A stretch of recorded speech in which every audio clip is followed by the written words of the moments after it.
আপনারা দেখেছেন যে পাকিস্তানের বিরুদ্ধে যখন জবাবি হামলা হয়েছে 7ই মে থেকে যা শুরু হয়েছে, সেই দিন থেকে টিভির পর্দায় ভারতবর্ষের সব মানুষের কাছে পরিচিত হয়ে গেছে দুটো মহিলা।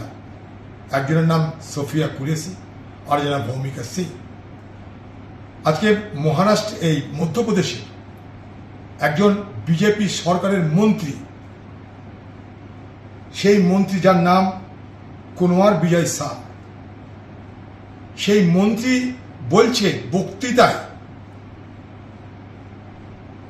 যে সোফিয়া কুরেশি সে এক প্রকৃত অর্থে তারা একজন সন্ত্রাসবাদী, তারা সন্ত্রাসবাদীদের লোক।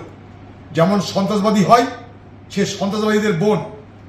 অথচ এই সোফিয়া কুরেশি ভারতবর্ষের সামরিক বাহিনীর নেতৃত্ব দিয়ে কঙ্গোতে সে অভিযান করেছিল, তার জন্য সে পুরস্কৃত হয়েছিল। সামরিক বাহিনীর পদস্থ সে অফিসার। আজকে ভারতবর্ষের এই লড়াইয়ে মনে করুন পহেলগাঁওয়ের ঘটনার পর প্রথম জঙ্গিদের সঙ্গে যে সংঘাত, যে সংঘর্ষ হলো কাশ্মীরে, সেখানে প্রথম শহীদ হলো এই পশ্চিমবঙ্গের এই নদিয়ার ঝন্টু আলী শেখ। ভারতবর্ষের প্রধানমন্ত্রী বলছে, বাধ্য হয়ে বলছে যে ভারতবর্ষের সকলের সহযোগিতায়, সকলের সমর্থনে আমরা পাকিস্তানের বিরুদ্ধে এত বড় অভিযান করতে পেরেছি। তা যদি সত্য হয় তাহলে বিজেপি পার্টির মধ্যপ্রদেশ সরকারের মন্ত্রী বিজয় শাহ, যে সোফিয়া কুরেশির মতন একজন তেজি দীপ্তিমান যোদ্ধা, যে ভারতবর্ষের সামরিক বাহিনীর একজন পদস্থ অফিসার, তার বিরুদ্ধে এই ধরনের অপমানজনক কথা কি করে বলতে পারে?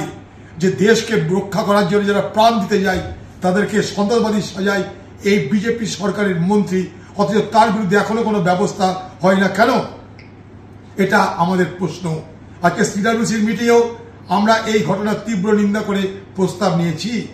তাই স্বাভাবিকভাবেই আমরা চাই এই বিজয় শাহর মতন, কুনওয়ার বিজয় শাহের মতন মধ্যপ্রদেশের বিজেপি পার্টির যিনি মন্ত্রী, তাকে এক্ষুনি তার পদ থেকে বরখাস্ত করা হোক এবং তাদের পক্ষ থেকে সোফিয়া কুরেশির কাছে ক্ষমা চেয়ে নেওয়া হোক। পাশাপাশি আমরাও এই মধ্যপ্রদেশের যিনি মন্ত্রী সোফিয়া কুরেশির বিরুদ্ধে অপমানজনক মন্তব্য করার জন্য আমরা তার বিরুদ্ধে এফআইআর করার ব্যবস্থা করছি। খুব শীঘ্রই আমরা সেই মন্ত্রীর বিরুদ্ধে ব্যবস্থা নিতে কোর্টে যাব।